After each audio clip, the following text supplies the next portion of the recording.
بسم اللہ الرحمن الرحیم۔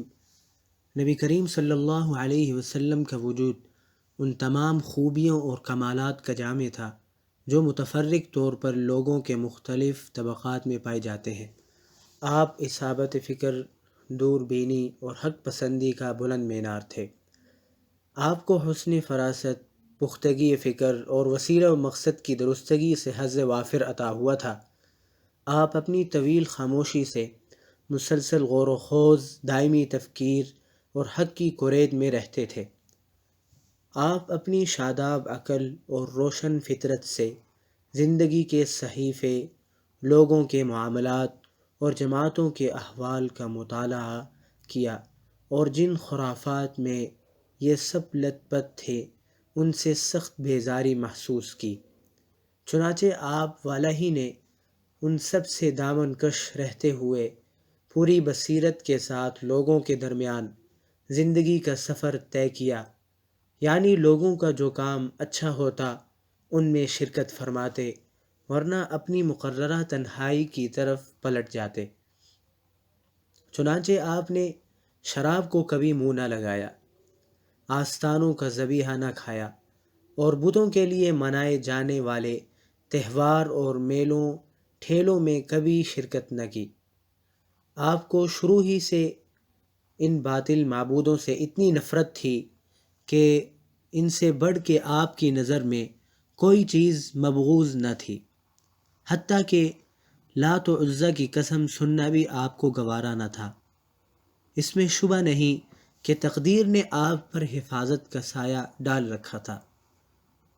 چنانچہ جب بعض دنیاوی فوائد کے حصول کے لیے نفس کے جذبات متحرک ہوئے یا بعض ناپسندیدہ رسم و رواج کی پیروی پر طبیعت آمادہ ہوئی تو عنایت ربانی داخل ہو کے رکاوٹ بن گئی۔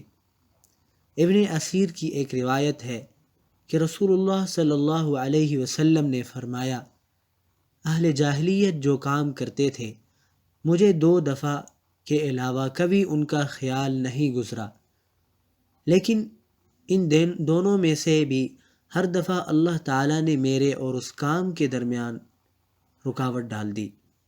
اس کے بعد پھر کبھی مجھے اس کا خیال نہ گزرا، یہاں تک کہ اللہ نے مجھے اپنی پیغمبری سے مشرف فرما دیا۔ ہوا یہ کہ جو لڑکا بالائی مکے میں میرے ساتھ بکریاں چرایا کرتا تھا، اس سے ایک رات میں نے کہا، کیوں نہ تم میری بکریاں دیکھو اور میں مکے جا کے دوسرے جوانوں کی طرح وہاں کی شبانہ قصہ گوئی کی محفل میں شرکت کر لوں۔ اس نے کہا ٹھیک ہے۔ اس کے بعد میں نکلا اور ابھی مکہ کے پہلے ہی گھر کے پاس پہنچا تھا کہ باجے کی آواز سنائی پڑی۔ میں نے دریافت کیا کہ کیا ہے؟ لوگوں نے بتایا کہ فلاں کی فلاں سے شادی ہے۔ میں سننے بیٹھ گیا اور اللہ نے میرا کان بند کر دیا اور میں سو گیا۔ پھر سورج کی تمازت ہی سے میری آنکھ کھلی اور میں اپنے ساتھی کے پاس واپس چلا گیا۔ اس کے پوچھنے پر میں نے تفصیلات بتائی۔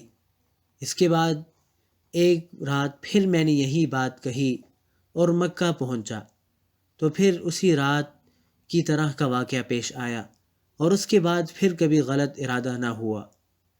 صحیح بخاری میں حضرت جابر بن عبداللہ سے مروی ہے کہ جب کعبہ تعمیر کیا گیا تو نبی کریم صلی اللہ علیہ وسلم اور حضرت عباس پتھر ڈھو رہے تھے۔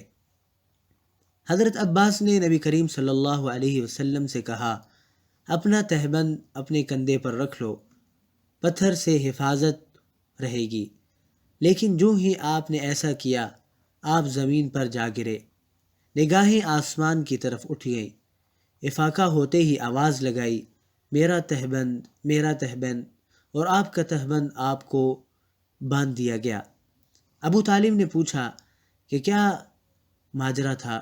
آپ نے فرمایا کہ ایک سفید پوش آدمی دکھائی دیا جس نے یہ کہا، اے محمد اپنے صدر کو چھپاؤ۔